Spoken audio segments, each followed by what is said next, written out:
Always do that. I'm a night rider. Every time that I go up past midnight, I swear I get higher. Swear I gotta get higher now. I'm a night rider. Every time that I give what I got, I supply that fire. I supply that fire. What's going on, bookworms, and welcome back to the 55th edition of Bookmarks with Bump. Here we are. We are just mere days away from July, the 7th month of the year. Think about that if you've got goals or anything that you've had planned out for the year of 2025. We are past the halfway point, and the numbers are winding down. You can have bad days. We all do. Every so often, every blue moon, every once in a while, maybe every week. But we've been 6 months in, about to be 7. Those days just keep coming. So don't stop pushing. Sometimes you just got to thug it out and keep doing what you do until you get a great day. A great day will always come. It's something to hang your hat on. A couple things that I hang my hat on as a certified personal trainer and certified tradesman is that I do a podcast every week about some different threads. Mostly we get into fitness, mindset, goal setting, goal achieving. Sometimes we get into some silly things, and I think today is one of those days where you get into some silly things, something to clear the headspace a little bit. It can't all be about putting the pedal to the metal and grinding, gnawing off kneecaps. The dog mentality. Every dog has a day where it rests. And all dogs go to heaven. Maybe you thought of that at the same time I thought of that. And if that's the case, pinch poke, you owe me a jet. Now, usually it's pinch poke, you owe me a Coke. But I did come across a thread here put out by the marketing nerd about Pepsi. And that doesn't really rhyme, pinch poke, you owe me a Pepsi. But they did do something in 1995 that we're going to get into here on this first thread. And as always, the threads are in the description. You can find them. All of the links are always in the description. I encourage you to read along to the podcast as I go through the topics of the week. And we'll start here with Marketing Nerd. In 1995, Pepsi ran a campaign offering a fighter jet for 7 million Pepsi points. One college student took them seriously, collected the points, and asked for the jet. That's a lot of soda. When Pepsi refused, he sued them. Here's how a marketing joke turned into a $32 million lawsuit. The thread goes on to say, it has video. So like I said, click on the link in the description and follow along. In 1995, Pepsi launched a promotional campaign. Collect Pepsi points, trade them in for merch. Much like Marlboro did. Mountain Dew does this with video games now. This is a huge marketing thing now. I don't know if this is the first of such, but anyway, t-shirts were 75 points, sunglasses were 175 points, and a fighter jet was 7 million points. Yes, the thread goes on to say, at the end of their TV commercial, Pepsi joked that you could get a Harrier jet worth $32 million if you had 7 million points. Enter John Leonard, a 21-year-old business student from Seattle. Leonard didn't laugh, he started calculating. At the time, Pepsi allowed people to purchase additional points for 10 cents each, with a minimum of 15 actual Pepsi points. Leonard did the math. 7 million points minus 15 real points is 6,999,985 points to buy. The cost of those points would be $699,998.50. So he convinced 5 investors to front the money as a 21-year-old business student from Seattle. It doesn't say what school he went to. He convinced 5 investors to front the money. Then mailed Pepsi the order form, a check, and a note. Please send me the Harrier jet. Pepsi refused. They said the ad was clearly a joke, and Leonard sued them for breach of contract. Then the case went to court. and the judge ruled in Pepsi's favor, saying no person would believe the ad was serious. But the story didn't die there.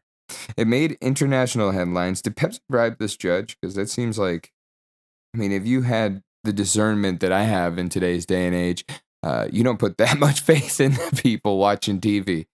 The story didn't die there. It made international headlines. It exposed how vague marketing can backfire. It even inspired a Netflix doc, Pepsi, Where's My Jet? The controversy didn't hurt Pepsi. Sales were high during the campaign. Their brand became known for bold and creative marketing. Leonard didn't get his jet, but on the bright side, he got fame. Did he get any money? I mean, poor Leonard. What about these investors, though? So not only did John Leonard, not only did he end up with $699,000 in debt, $700,000 basically, $750,000 basically in debt. He also had his college debt as well. But who knows? I mean, this guy as a business student probably took a lot of risks. There's always a way to find out. We could see what we could find out on John Leonard. Because who knows what actually happened there.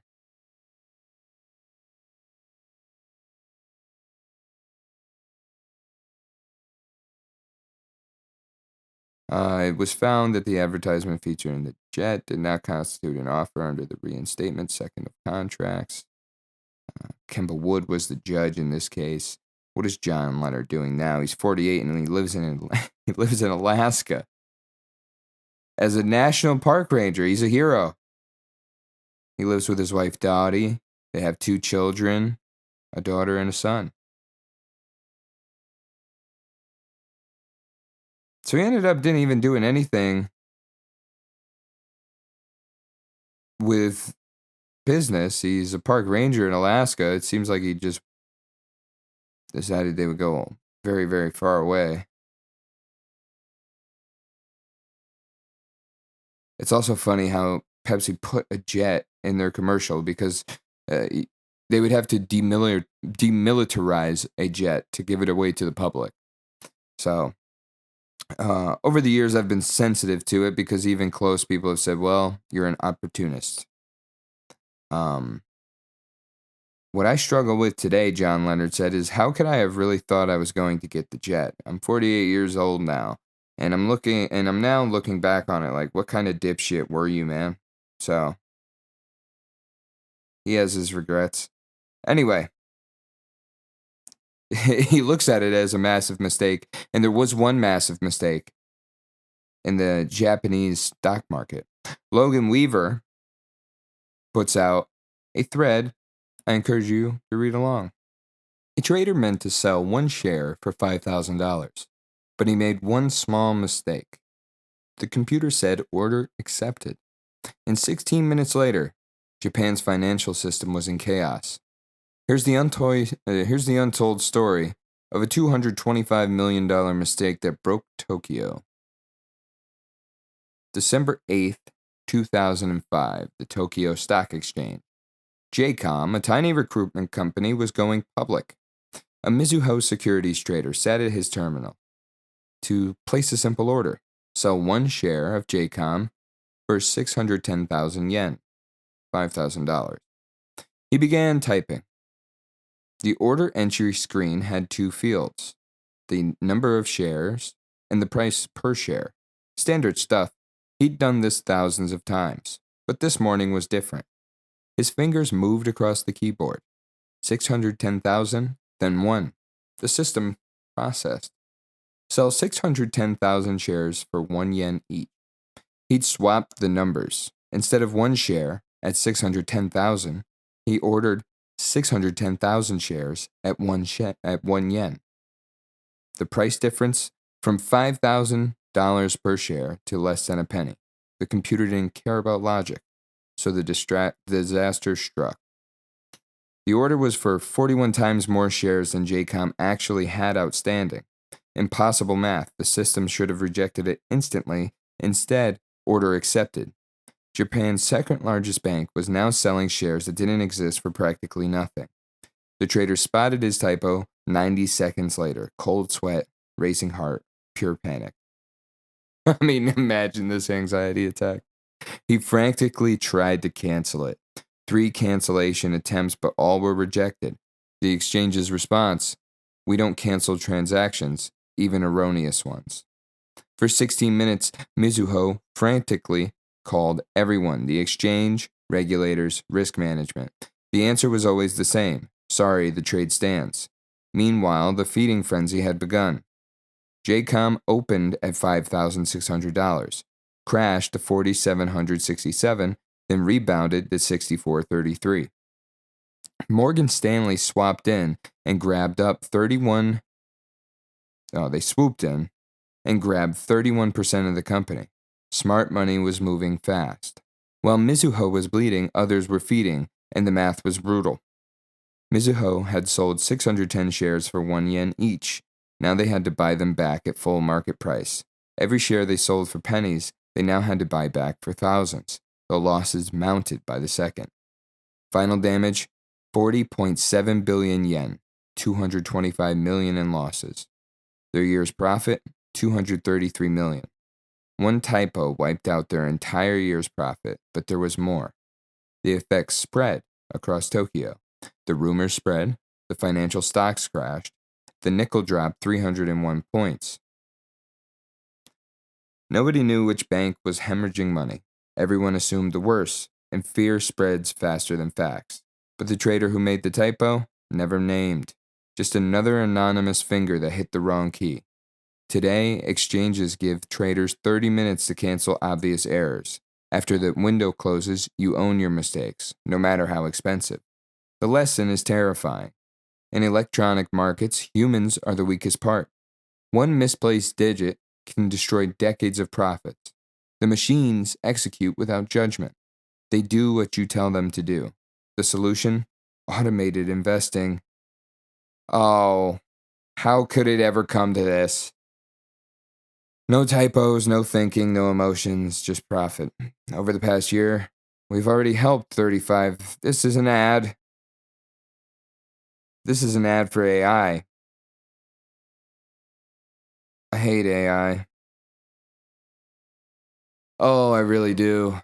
Look how tricky that was. Man, that's crazy.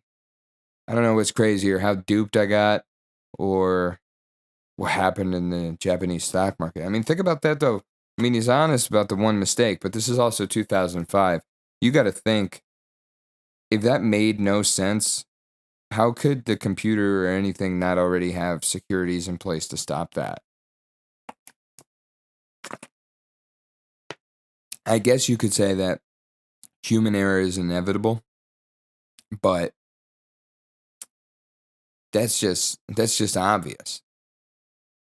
It's there are so many things on the things that are like, are you sure you want to close this without saving it? You know, how did you not have that? Are you sure you want to make this trade? I mean, we're talking about a lot of money here, and there's no stop. I don't know. How is there no security? We're talking about a lot of money. You know a man who's made a lot of money? Leonardo DiCaprio. I don't know why I picked this thread, but I did, so let's go through let's go through it. The Self Lab puts out a thread. I encourage you to read along. Leonardo DiCaprio has been acting for over 3 decades now. Since age 5, always being people's favorite. He claims to have never done drugs. Still, he's known as a ladies' man, often dating much younger women, and a hardcore party guy in Hollywood. Let's uncover the past life of this charismatic personality hidden from the public eye. He is named after Leonardo da Vinci, one of the greatest painters in history. When his mother was pregnant and browsing an art gallery in Florence, Italy, she felt the unborn Leonardo kicking.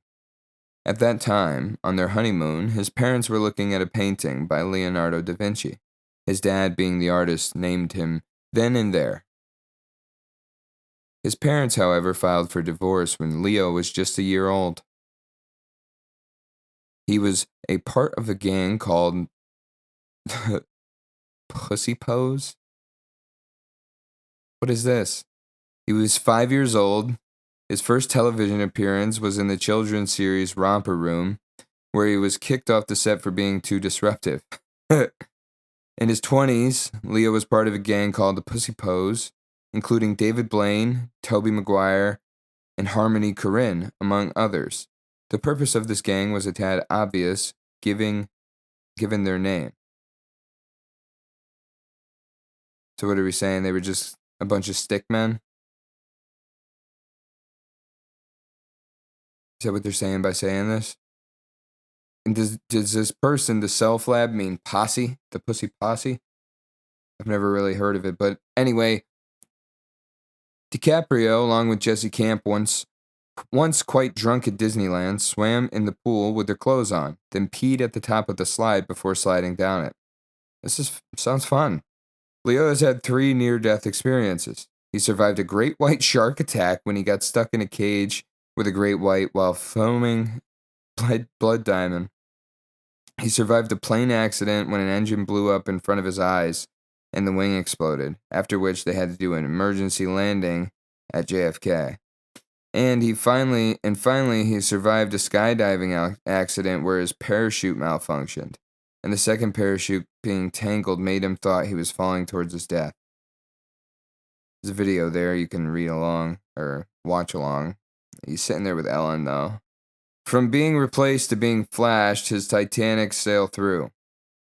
Before DiCaprio, there was a strong consideration for Cruise, Pitt, and even Sisto for the role of Jack Dawson. Kate Winslet was the one who convinced him for the role. Let's do this together. We can do this. We did it, and it became something we could have never foreseen. Kate flashed DiCaprio on one of their very first days filming. He saw me and went, "Whoa!" And I said, "We're going to spend the whole day like this. We might as well get over it now." Oh, she loved him. For The Wolf of Wall Street, DiCaprio ate so much raw fish that he threw up. What? Okay, there's a scene in the film where Jonah Hill's character and DiCaprio's character are having sushi, but Hill changes it at the last moment and offers his scene partner some sushi, for which DiCaprio had to eat raw fish for some 60-odd takes. He ended up eating so much that he was throwing up by the end of the scene. He fell in love with a baby and decided to sponsor her? While on set in South Africa filming Blood Diamond, he went and visited some nearby orphanages. While there, he fell in love with a little girl and couldn't realistically adopt her due to his lifestyle and career, although he sends her anything she needs and makes sure to keep her happy and healthy.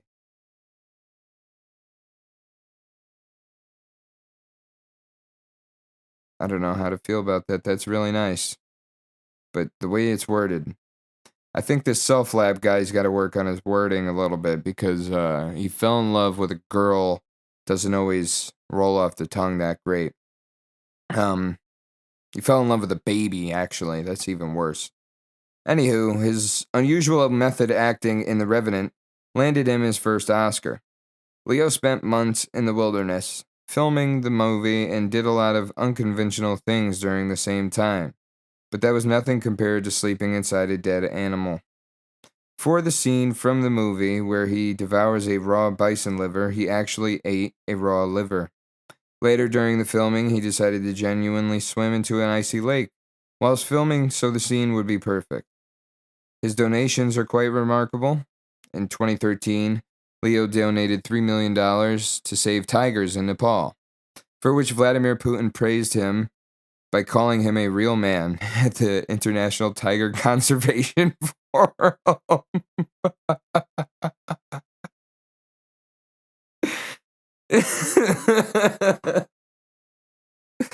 Leonardo DiCaprio is a real man. Donate $3 million for tigers. This is in 2014, Leo donated $3 million to save ocean wildlife, along with $5 million to battle the fires in the Amazon. He also launched a coronavirus relief fund during COVID. He and Laureen Powell Jobs donated a combined $5 million to it. I mean, this is just kind of what you do when you got so much money you can't spend. You just start throwing it at whatever the hell you want. I mean, Vladimir Putin loves Leonardo DiCaprio. That's pretty much what I just got out of it. So, yeah, man, that's great. That was a great laugh. I needed that. Today is the 29th of June. Tomorrow I begin my 10-week training schedule for the Surftown Half Marathon. I'm working through some things right now. I got a little something going on in my knee that I need to figure out. So I got a date with the body guru tonight. We'll see what we can find out, and just got to keep it pushing. You know, it's got me down a little bit. I'll be honest. You probably would notice that, but you just got to keep thugging it out, no matter what. And there's always a way through or a way around. If we got to get through it, we'll get through it. If we can get around it, we will. And we're just going to keep pushing. Because that's what we do. As always, please subscribe, leave a like, leave a comment, engage. Let me know what you're thinking. Tell me what you think about the Tigers in Nepal. Tell me what you think about Vladimir Putin. I want to hear it all. Give it to me. Find me on social media. I'm on Twitter at Bump of TTS. I'm on TikTok at bookmarkswbump. And as always, it's all love. God bless. I'm a night rider. I've been riding a wave like I surf. I've been leaning in and out of work. I could show you what it's worth. Money to the ceiling. I started at the dirt. I've been riding a wave like I surf. I've been leaning in and out of work. I could show you what it's worth. Money to the ceiling. I started at the dirt. I'm a night rider. Every time that I go out past midnight, I swear I get higher. Swear I gotta get higher now. I'm a night rider. Every time that I give what I got, I supply that fire. I supply that fire, man. I'm a night rider. Every time that I go out past midnight, I swear I get higher. Swear I gotta get higher now. I'm a night rider. Every time that I go out past midnight, I swear I get higher. Swear I gotta get higher, man.